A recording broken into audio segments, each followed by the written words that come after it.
right, what's up, everybody? Welcome to the Rebel TA podcast. I'm here with Ike Benyon. Ike is the VP of Product this year. What's up, Ike? Hey, what's up? Thanks for having me. Absolutely, man. I'm so stoked on this conversation. Dina connected us. I'm thrilled about her joining Vizier. Huge fan of Vizier. We're out here at HR Tech, but for the audience, what is Vizier? What are you up to? What's going on? Yeah.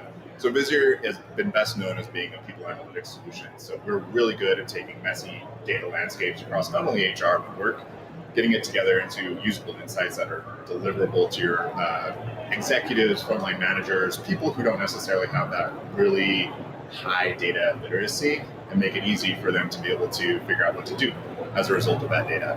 But where we're evolving to is actually helping managers to be smarter, to have the right decisions at their fingertips, which is going to be really interesting because I think it takes us from the world that we're thinking about out here, which is what's in my HRIS, what's in my TA system, and more towards the world of what's going on in Jira, what's going on in my Asana ticketing system, ServiceNow, and then having better insight about how to make decisions and coach managers to be better with their teams, which is a cool horizon to start to swim towards. Yeah, I love that. When I think about recruiters and HR practitioners upleveling, upskilling their role in the organization, it's got to be through data. We have to speak the language of the business.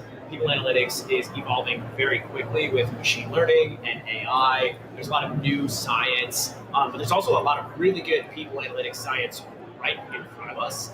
So yeah, crank on your whiteboard thesis, but right now, let's look at some of the data and the peer-reviewed studies around what is proven in space. What are your thoughts? Oh, absolutely. So I think I'm glad you brought up TA because it is a uniquely interesting space in the fact that it generates so much data. So there's a huge opportunity that sits to have, hey, this is the best source for getting this type of skill for this amount of cost in different geographies that I'm sourcing from. But it's not really used in a big way because there's also this big behemoth of, there's all this data that actually is kind of messy. It's hard to get together. And so how do you bridge the gap between that opportunity and the problem is an area where organizations get stuck in actually driving not just the global like you're talking about. There definitely are the best practices of how do you ensure that you're getting a diverse pipeline. How many candidates does that have to look like? What does the recruiting practice have to be? But also, what does it look like on more of a local level? Like how does a retail organization need to hire in mass versus a manufacturing organization?